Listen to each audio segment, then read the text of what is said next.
முன்னாள் அமைச்சர் ஒருவனுடைய வீட்டில் 200 கோடி ரூபாய் பணம் கொள்ளையடிக்கப்பட்டதா சொல்றாங்க. யார் அந்த முன்னாள் அமைச்சர்? உண்மையிலேயே 200 கோடி ரூபாய் அளவுக்கு பணம் கொள்ளையடிக்கப்பட்டதா? அந்த கொள்ளையடித்த மர்ம நபர்கள் யார்? பாஜக பின்புலம் கொண்டவரா இருக்கலாம் அப்படிங்கிறத இந்த வீடியோல விரிவா பார்க்கலாம் வாங்க. தமிழ்நாடு கிராம பேங்க், எதற்கும் எப்பொழுதும் உங்கள் நம்பிக்கையான வங்கி.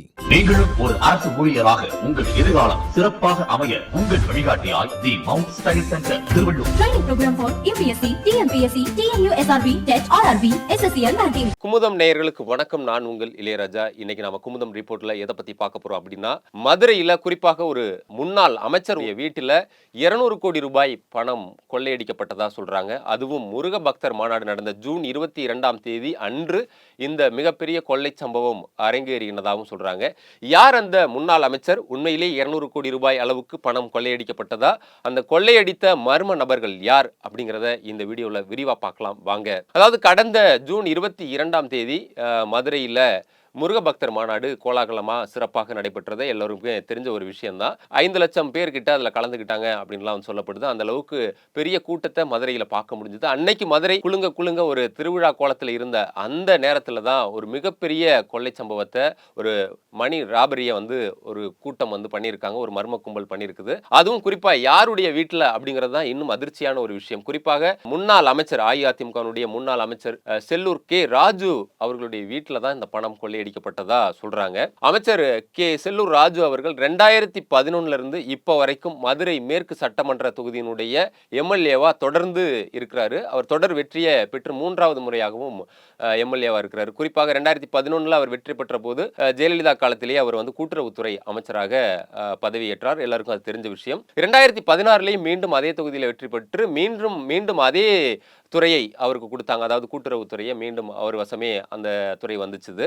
இதனை அடுத்து 2021 எடப்பாடி பழனிசாமி, ஓ பன்னீர்செல்வம் இவங்களுடைய இரட்டை தலைமையில் நடைபெற்ற அந்த தேர்தலிலும் அவர் அதே மதுரை மேற்கு சட்டமன்ற தொகுதியில் வெற்றி பெற்று சட்டமன்ற உறுப்பினராக இருக்கிறாரு. இந்த சூழ்நிலையில் 2026 தேர்தலுக்கும் அவர் தயாராகிட்டு வராரு. குறிப்பாக மதுரை மேற்கு சட்டமன்ற தொகுதியில் 4வது முறையாகவும் அவர் எப்படியாவது வென்றுவிட வேண்டும் என்பதற்காக ஒரு மிகப்பெரிய தொகையை தேர்தல் செலவுக்காக அவர் ஒரு பண்ணை வீட்டில் வச்சிருந்ததா சொல்றாங்க. அது ஒரு பண்ணை வீடு அப்படின்னு சொல்றாங்க. இன்னும் ஒரு சாரார் என்ன சொல்றாங்க, அது ஒரு அப்பார்ட்மெண்ட்ல ஒரு வீடு, அவர் ஒரு பிளாட் எடுத்து வச்சிருந்தாரு. அந்த வீட்டில் தான் பணம் வச்சிருந்ததா சொல்றாங்க. அதனுடைய பின்னணி என்ன அப்படிங்கிறத பார்க்கலாம். குறிப்பாக மதுரையில அந்த முருக பக்தர் மாநாடு நடைபெற்ற அன்னைக்கு அமைச்சர் செல்லூர் ராஜு அவர்களுக்கு தொடர்ச்சியாக ஒரு நம்பர்ல இருந்து போன் கால் வந்துட்டே இருக்கு. அவர் எடுத்ததுமே அந்த போனை எடுக்கல, சரி யாரோ பண்றாங்க அப்படின்னு சொல்லி. ஆனா தொடர்ச்சியா அந்த நம்பர்ல இருந்து போன் வரவுமே எடுத்து பேசியிருக்காரு. அப்பதான் நம்ம வீட்டில் இருந்த பணம் கொள்ளையடிக்கப்பட்டிருக்கு அப்படின்னு யாரோ ஒரு நபர் அவருக்கு தகவல் தெரிவிக்கிறார். உடனடியாக பதறிய அமைச்சர் செல்லூர் ராஜு அவர்கள் உடனடியாக அந்த வீட்டிற்கு கிளம்பி போயிருக்காரு. அந்த வீடு எங்க இருக்கிறதா சொல்றாங்க அப்படின்னா, திண்டுக்கல் ரோட்ல, மதுரை டு திண்டுக்கல் ரோட்ல பாத்திமா காலேஜ் இருக்கக்கூடிய அந்த பகுதியில் தான் இருக்கு. குறிப்பாக அந்த பகுதியை விலாங்குடி அப்படின்னு சொல்றாங்க. அந்த பகுதியில் இருக்கக்கூடிய மேக்ஸ் அப்படின்ற அபார்ட்மெண்ட்ல இவருக்கு ஒரு பிளாட் இருக்கிறதாகவும், அந்த பிளாட்ல இவர் அவ்வப்போது போய் தங்கிட்டு வர்றதாகவும் சொல்றாங்க. அதுல தான் இவர் குறிப்பிட்ட தொகையை அங்க வச்சிருந்ததாகவும், இதை கவனித்த மர்ம நபர்கள் என்ன பண்ணியிருக்காங்க அப்படின்னா, இங்கே ஒரு குறிப்பிட்ட தொகை இருக்கு அப்படின்னு தெரிஞ்சுக்கிட்டவங்க அந்த பிளாட்லேயே அமைச்சர் செல்லூர் ராஜு அவர்கள் வாங்கியிருக்கக்கூடிய அதே வீட்டுக்கு பக்கத்து வீடு பிளாட் காலியாகுது. அது காலியானதுமே வாடகைக்கு ஒரு குறிப்பிட்ட நபர்கள் அங்கே போய் வாடகைக்கு எடுத்து தங்குறாங்க. அப்போ நோட்டமிடுறாங்க, இவங்க எப்பப்பெல்லாம் வர்றாங்க, எப்போ வெளியேறாங்க, திருப்பி வரத்துக்கு எவ்வளவு கால அவகாசம் ஆகுது, இதெல்லாம் கவனிக்கிறாங்க. குறிப்பாக ஒரு முறை வந்துட்டு போனால் ஒரு 2-3 தினங்கள் அவர்கள் வர்றதில்லை, இதெல்லாம் தெரிஞ்சு வச்சுக்கிறாங்க அப்படின்னு சொல்றாங்க. ஸோ அவங்க தான் இப்போ அதுவும் மதுரையில் அந்த முருக பக்தர் மாநாடு நடக்கும்போது கண்டிப்பாக அவர் இந்த பக்கம் வர்றதற்கான வாய்ப்பு குறைவு. இந்த நேரத்தில் காவல்துறையும் எல்லாமே அந்த ஃபோக்கஸில் தான் இருப்பாங்க. அதாவது மதுரை முருக பக்தர் மாநாடை பாதுகாப்பாக நடத்தணும் அப்படின்ற அந்த இதில் தான் கவனமாக இருப்பாங்க. அப்படி ஒரு சூழலில் நம்ம இந்த பெரிய தொகையை நாம் அங்கிருந்து கைப்பற்றி எடுத்துகிட்டு போயிடலாம்னு அவங்க திட்டமிட்டு அன்னைக்கு அதை சரியாக ஜூன் 22ஆம் தேதி அந்த மாநாடு நடைபெற்ற சமயத்தில் அதை எக்ஸிக்யூட்டும் பண்ணியிருக்காங்க அப்படின்னு சொல்கிறாங்க. இந்த பின்னணியில் யார் இருக்கிறாங்க அப்படின்னு பார்த்தா, அவர் ஒரு வழக்கறிஞர் அப்படின்னு சொல்கிறாங்க. குறிப்பாக அவருடைய பேர் கூட சிவபிரகாசம் அப்படின்ற மாதிரி சொல்றாங்க. ஆனா அது உறுதியா இவர் தான் அப்படின்றத யாரும் சொல்லல. அவர் கொஞ்சம் பாஜக பின்புலம் கொண்டவரா இருக்கலாம் அப்படின்னு சொல்றாங்க. இதுவுமே நாம விசாரிச்ச வரைக்கும் அது எதுவுமே அவர் பாஜக காரர் அப்படின்றதெல்லாம் தெரியல. ஆனா இதுல சம்பந்தப்பட்ட ஒரு வழக்கறிஞர், அவரு இன்னொரு வழக்கறிஞர் தொழிலுக்கு சட்டம் படித்துக் கொண்டிருக்கக்கூடிய ஒருத்தர், கொஞ்சம் இவங்களுடைய பின்னணியெல்லாம் ஆரம்பிச்சா கொஞ்சம் கிரைம் செய்யக்கூடிய நபர்களாக இருக்காங்க. ஒரு குற்ற பின்னணி உள்ள ஒரு ரவுடி கும்பல் மாதிரி சொல்கிறாங்க. அந்த நபர்கள் தான் அதை வந்து நோட்டமிட்டிருக்காங்க அப்படின்னு சொல்கிறாங்க. இவங்க அதே வீட்டில் தங்கியிருக்கிறதுனால அந்த சிசிடிவி எல்லாம் எப்படி ஆஃப் பண்ணணும், இந்த விஷயங்கள்லாம் அவங்க தெரிஞ்சுக்கிட்டு அன்னைக்கு எந்த தடயமும் இல்லாமல் பணத்தை கைப்பற்றிட்டு போயிருக்காங்க. ஏன்னா இருக்கக்கூடிய பணமும் ஒரு கருப்பு பணம் தான் இல்லையா, இதை சட்ட ரீதியாக அவங்க எதுவும் கம்ப்ளைண்ட் பண்ண முடியாது அப்படின்னு தெரிஞ்சுக்கிட்டு இதை வந்து பண்ணினதா சொல்கிறாங்க. இதனை அடுத்து முதல்ல பணம் 2 கோடி ரூபாய் காணும் அப்படின்ற அளவுக்கு முதல்ல வந்து செய்தி பரவுது. அப்புறம் அது 2 கோடி இல்லை 20 கோடி ரூபாய் அப்படின்ற அளவுக்கு சொல்கிறாங்க. அது 17 கோடி ரூபாய் அப்படின்னு சொல்கிறாங்க. அப்புறம் ஒரு கட்டத்தில் அது எல்லாமே அட்டைப்பெட்டியில் தான் அந்த பணத்தை எல்லாம் வச்சுருந்தாங்க. அந்த பாக்ஸில் இருந்தால் எடுத்துகிட்டு போனதா அப்படின்னு சொல்கிறாங்க. கடைசியாக அது 2 கோடி 17 கோடி 20 கோடின்றது 200 கோடி ரூபாய் அளவுக்கு பணம் காணாமல் போயிருக்கலாம், அதை அவங்க எடுத்துகிட்டு போயிருக்கலாம் அப்படின்ற மாதிரியும் மதுரை முழுவதுமே இந்த செய்தி தீயா பரவிட்டு இருக்கு அப்படின்னு சொல்லலாம். ஆனால் இப்படி ஒரு பணம் கொள்ளையடிக்கப்பட்டுச்சு அப்படின்றத இவரால் காவல்துறையில் புகாரும் அளிக்க முடியாத ஒரு சூழலுக்கு முன்னாள் அமைச்சர் செல்லூர் ராஜு அவர்கள் தள்ளப்பட்டதாகவும், இதனை அடுத்து அவர் என்ன பண்றதுன்னு தெரியாம அதே வீட்டில் அவர் மயங்கி விழுந்துட்டதாவெல்லாம் சொல்றாங்க. அதனை அடுத்து அவர் என்ன பண்ணியிருக்காரு அப்படின்னா, சரி இதுக்கு மேல வேற வழி இல்லை அப்படின்னு சொல்லிட்டு ஆளும் கட்சி தரப்புக்கே அவர் வந்து ஃபோன் செய்து பேசினதா சொல்றாங்க. அதாவது மதுரையில் இருக்கக்கூடிய முக்கியமான அமைச்சர் ஒருத்தர், அந்த அமைச்சருக்கு ஃபோன் செய்து இந்த மாதிரி நடந்துருச்சு, நான் தேர்தல் செலவுக்காக வச்சிருந்த பணம் போயிருச்சுது, என் கூட இருந்தவங்களே தான் இந்த வேலையை பார்த்துருக்கணும், எனக்கு எப்படியாவது இதில் நீங்கள் உதவி பண்ணணும் அப்படின்னு சொல்லி இவர் பேசினதாகவும், அவரும் சரி இது குறித்து நான் மேலிடத்தில் பேசுகிறேன், இதை எப்படியாவது பணத்தை நம்ம வந்து கண்டுபிடிச்சிடலான்ற மாதிரி சொன்னதாகவும் சொல்கிறாங்க. இதனை அடுத்து எஸ்பி அவர்கள், மதுரை மாவட்ட எஸ்பி அவர்களுக்கு ஃபோன் செஞ்சு இந்த மாதிரி ஒன்று நடந்திருக்கு, எப்படியாவது அவரால் புகார் அளிக்க முடியாது, இதை கொஞ்சம் கண்டுபிடிச்சு கொடுங்கன்னு சொன்னதாகவும் சொல்லியிருக்காங்க.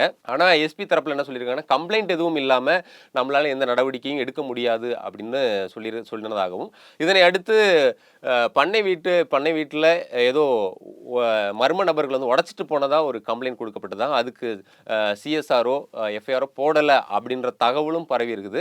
இதனை அடுத்து அந்த வீட்டில் அந்த அபார்ட்மெண்ட்ல இருக்கக்கூடிய இன்னொருவர், ஒரு வீட்டினுடைய உரிமையாளரே ஒரு 14 லட்சம் ரூபாய் பணம் காணும், அதாவது எல்லாமே 200 ரூபாய் கட்டு, அப்படிதான் பணம் காணும்னு சொல்லி இன்னொருவர் மூலமாக ஒரு புகார் போனதாகவும் சொல்றாங்க. இது குறித்து சத்திரப்பட்டி காவல் நிலையத்தில் வழக்கு பதியப்பட்டிருப்பதாம், புகார் அளிக்கப்பட்டதாலும் சொல்லப்பட்டுச்சுது. ஆனால் நம்ம விசாரித்த வரைக்கும் இது போல ஒரு நபர் 14 லட்சம் ரூபாய் பணம் காணும் அப்படின்னு புகார் அளித்ததாகவோ, இல்லை முன்னாள் அமைச்சர் செல்லூர் ராஜு அவர்கள் புகார் பண்ணினதாகவோ எந்த ஒரு தகவலும் இல்லை.